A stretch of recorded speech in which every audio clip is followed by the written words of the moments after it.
আমার ছেলে বলেছিল সিলেটের পুরি খাইতে নাকি অনেক মজা, তাই আর দেরি করলাম না, চলে আসলাম সিলেটে। দোকানে গিয়ে বললাম মামা পুরি দেন। তারা পুরির বদলে চুরির মামলায় জেলে ভরে দিতে চাইল। পুরির চিন্তা বাদ দিয়ে একটা 5 স্টার হোটেলে চলে আসলাম। আর কতকাল টাকা জমাবো। একটা মেয়ে আমাকে ফুল দিয়ে বললো আই লাইক ইউ, তাই আমি ওর প্রোফাইল পিকচারে উল্টা লাইক দিয়ে দিছি। চিনির দাম বাড়ায় অর্ধেক চিনি আমি আমার পকেটে ভরে রাখছি। সিনেমার স্টাইলে পর্দা খুলেই দেখলাম দুই মহিলা সিলেটি ভাষায় ঝগড়া করতেছে, তাই তাদের উপর পানের পিক ফেলে দিয়ে ঝগড়া আরো বাড়াই দিলাম। সিলেটি ভাষার গালিগুলো শুনতে খুবই ভালো লাগছিল, তাই তাদেরকে একটু ফুল ছিটিয়ে দিলাম।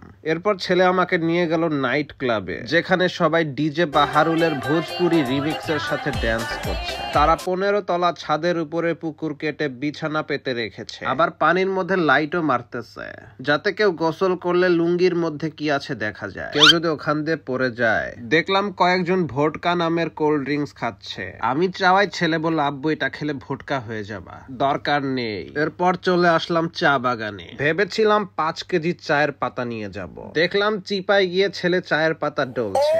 এটা কি আসলেই চায়ের পাতা কিনা সন্দেহ জাগছে। ছেলেকে পিটানি দিতে গিয়ে দেখলাম ছেলে আমার জিনিয়াস, চায়ের পাতা থেকে পাতি বানিয়ে ফেলছে। ছেলে বললে এখানে ছবি তুললে নাকি অ্যাস্থেটিক লাগবে, পরে দেখলাম যে ন্যাস্টিক লাগতেছে।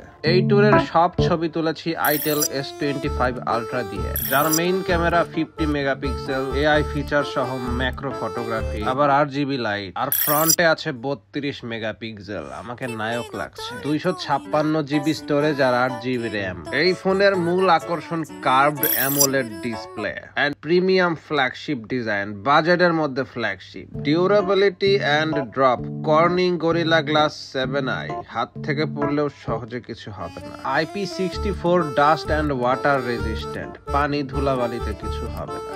দাম 19,990 টাকা, বাজেটে সেরা ফ্ল্যাগশিপ। আর যাদের বাজেট একটু কম তারা শুধু S25 নিতে পারেন 13,990 টাকায়। আর কি লাগে, ফোনটা অনায়াসে নিতে পারেন। বাকি ডিটেলস কমেন্টে। পাহাড়ে যাদের বাসা তাদের নাকি অনেক শান্তি, খালি উঠতে গেলেই শান্তি বের হয়ে যাবে। ছেলেকে বললাম একটা পাতা ছিঁড়ে ব্যাগে ভর, বাসায় গিয়ে চা বানাই খাবো। চা বাগানটা বিশাল বড়, 1 সপ্তাহ ঘুরলেও শেষ করা যাবে না। চা বাগানের সাথেই রাবার গাছ, যেই রাবার দিয়ে ইরেজার, ফেভিকল, জুতার আঠা ইত্যাদি বানানো হয়। এই আঠাই কিনা স্টেশনের ধারের ছেলেপেলেরা পলিথিনে ভরে শ্বাস প্রশ্বাস ত্যাগের মাধ্যমে মহাকাশে চলে যায়।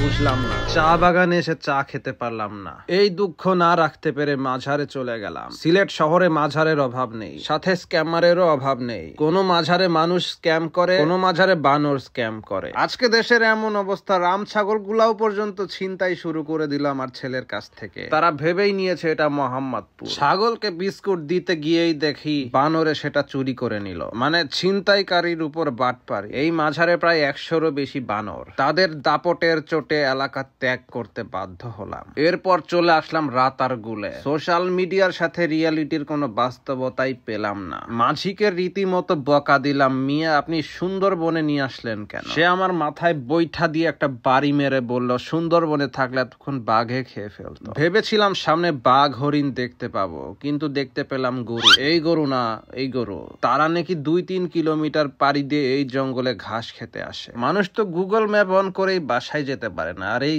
গরু কিভাবে যায়? অথচ আমরা মানুষকে গরু বলে গালি। কিছু জলদস্যুদের সাথে দেখা পেলাম, যারা চাইনিজ ভাষায় গান গাচ্ছিল।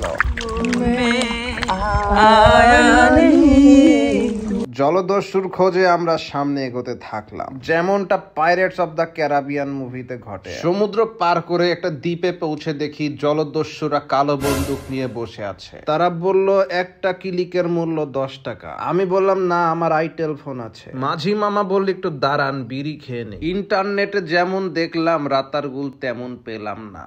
1000 টাকায় চুনা। বর্ষায় আসলে ভালো ভিউ পাবেন। মাঝ রাস্তায় এসে মাঝি বলল ভাড়া বের করে। বৈঠা ছেলেকে দিয়ে বললাম বাবা তুই চালা, এখন ভাড়া শোধবা। ছেলের চালানো দেখে টাইটানিক জাহাজের ডুবার কথা মনে পড়ে গেল। জঙ্গলের মাঝখানে যাত্রী ছাউনি দেখতে পেলাম, যেখানে যাত্রী অ্যালাউড না। জঙ্গল থেকে বের হয়ে দেখি একটা ছেলে সিএনজির পিছে হিসু করতে বসেছিল। এখন সে বাসা থেকে 3 কিলোমিটার দূরে। এরপর 5 ভাই নামক রেস্টুরেন্টে গিয়ে দেখি 10-15 জন ভাই মিলে খাবার সার্ভ করছে, যেখানে তরকারি নিলে ভাত ফ্রি, লাভ কম, সেল বেশি। যাত্রা শেষ করলাম শেষমেশ একটা সিক্রেট জায়গায়, যেটা সিলেটবাসীও চিনে না।